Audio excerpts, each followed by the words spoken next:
व्यावसायिक गॅस सिलेंडरच्या किमतीत 14 रुपयांनी वाढल्या। व्यावसायिक सिलेंडरच्या किमतीत ही वाढ दिल्ली, मुंबईसह संपूर्ण देशात, पण घरगुती एलपीजीच्या किमतीत कोणताही बदल नाही। मराठा आरक्षणाबाबत घेतलेल्या निर्णयाला ओबीसी संघटनांकडून हायकोर्टात आव्हान, पण याचिकेवरील तातडीच्या सुनावणीला हायकोर्टाचा नकार। पुढच्या आठवड्यात सुनावणी घेण्याचं निश्चित। राज्य सरकारनं काढलेल्या अध्यादेशानंतर ओबीसी समाजामध्ये भीतीचं वातावरण। अध्यादेश रद्द करण्याच्या मागणीसाठी मागासवर्गीय जाती जमातींसह भटक्या विमुक्त जाती जमातींच्या बांधवांचं बांद्र्याच्या जिल्हाधिकाऱ्यांना निवेदन। प्रधानमंत्री विश्वकर्मा कौशल्य योजनेअंतर्गत राज्यातील 101 केंद्रांचा मुख्यमंत्र्यांच्या हस्ते शुभारंभ। राज्यातील 15 जिल्ह्यांमधील स्थानिक लोकप्रतिनिधी, विश्वकर्मा केंद्राचे संचालक, प्रशिक्षणार्थी दूरदृश्य संवाद प्रणालीद्वारे उपस्थित। राज्यामधील रस्त्यांवर 742 ठिकाणी अपघात स्थळं, त्यापैकी सर्वाधिक 511 अपघात स्थळं राष्ट्रीय महामार्गावर। महामार्ग पोलिसांची माहिती, अपघातांचं प्रमाण कमी करण्यासाठी यंत्रणा प्रयत्नशील असून नागरिकांनीही योग्य ती काळजी घ्यावी, पोलिसांचं आवाहन।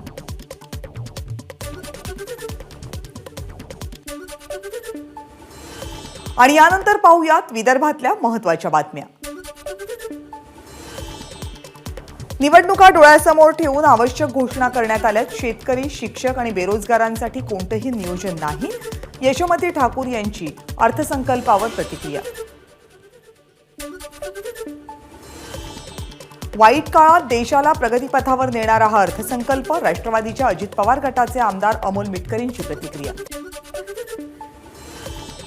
शरद पवार हे राष्ट्रवादीचे क्रियाशील सदस्य नसल्यानं पक्षावर त्यांचा कोणताही अधिकार नाही।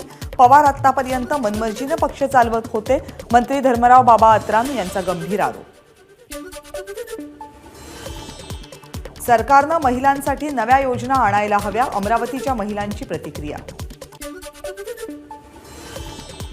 गोंदियामध्ये धान खरेदी आणि नोंदणीला पुन्हा 1 महिना मुदतवाढ, 29 फेब्रुवारीपर्यंत धान खरेदी केंद्र सुरू राहणार। मराठा आरक्षणाला विरोध करणाऱ्या छगन भुजबळांची मंत्रिमंडळातून हकालपट्टी करा, आमदार संजय गायकवाड यांची मुख्यमंत्र्यांकडे मागणी। भुजबळांमध्ये जातीवाद शिरला असेल तर त्यांनी मंत्रिपदावर राहू नये, गायकवाडांची संतप्त प्रतिक्रिया।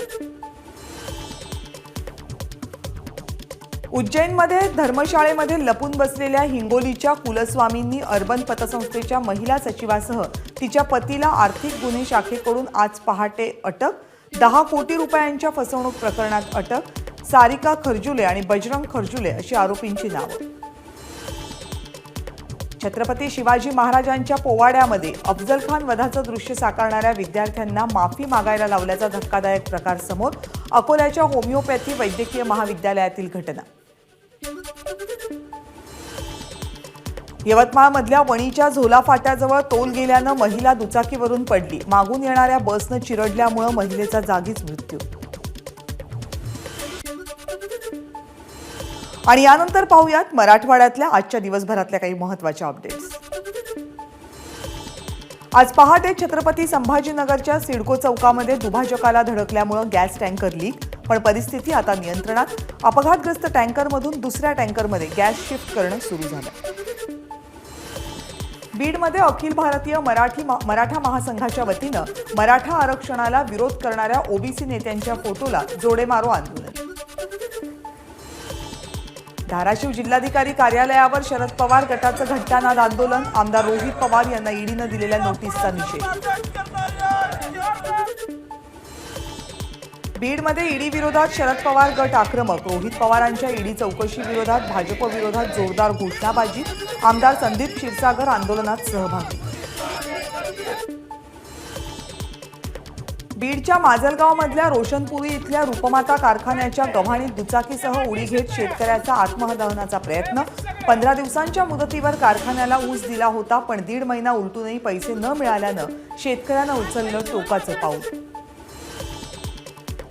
माजलगावमध्ये अवैध वाळू वाहतूक करणाऱ्या ट्रॅक्टरची दुचाकीला धडक, दुचाकीवरील 2 तरुणांचा जागीच मृत्यू। विजय पगारे आणि महेश सोले असं अपघातात ठार झालेल्या तरुणांची नावं। पोलिसांनी ट्रॅक्टर चालकाला घेतलं ताब्यात। बीडमध्ये बलात्कार पीडित विद्यार्थिनीला शाळेतून काढून टाकण्यात आलं. वडिलांना शाळेनं 3 वेळा फोन करून बळजबरीनं मुलीची टीसी सोपवली. अल्पवयीन विद्यार्थिनीवर काही महिन्यांपूर्वी पळवून नेऊन बलात्कार करण्यात आला होता. आरोपीला अटकही झाली आहे. परभणीमध्ये ओबीसी समाजाकडून जोरदार निदर्शनं. सगळ्या सोयऱ्याचा अध्यादेश रद्द करण्याची मागणी.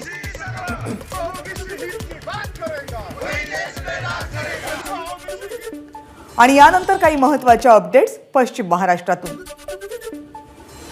महाविकास आघाडीतील 3 पैकी एका पक्षाच्या तिकिटावर संभाजीराजेंनी लढावं, तरच कोल्हापुरात लोकसभेला पाठिंबा देणार. महाविकास आघाडीतील सूत्रांची माहिती. आमदार रोहित पवार यांच्यावरील ईडी कारवाई विरोधात कार्यकर्त्यांकडून नामदेव पायरी इथे विठ्ठलाची आरती. यावेळेस राष्ट्रवादीचे पदाधिकारी आणि कार्यकर्त्यांकडून सरकार विरोधात घोषणाबाजी. बारामती तालुक्यात ओबीसींवर झालेल्या अन्यायाला वाचा फोडण्यासाठी उपमुख्यमंत्री अजित पवार यांच्या घराबाहेर आंदोलन. बारामतीत उपमुख्यमंत्री अजित पवारांच्या घरासमोर होणाऱ्या आंदोलनाच्या पार्श्वभूमीवर सहयोग सोसायटीबाहेर पोलिसांचा मोठा बंदोबस्त. पुणे जिल्हाधिकारी कार्यालयाच्या समोर राष्ट्रवादीचं आंदोलन. ईडीचा वापर करत विरोधी पक्षातील अनेक लोकांचा आवाज दाबण्याचं काम केंद्र आणि राज्य सरकार करत असल्याचा आरोप. न्यायालयाच्या आदेशानंतर कोल्हापूरमध्ये मुस्लिम समाजाकडून प्रार्थनास्थळ स्वतःहून काढायला सुरुवात. लक्षतीर्थ वसाहतीमध्ये बेकायदेशीर प्रार्थनास्थळ उभारल्याची तक्रार हिंदुत्ववादी संघटनांनी केली होती.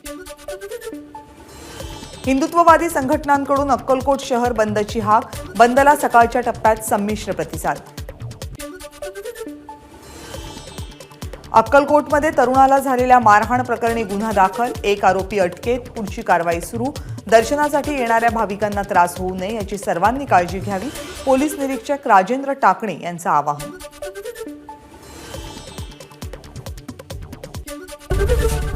एबीपी माझा, उघडा डोळे बघा नीट.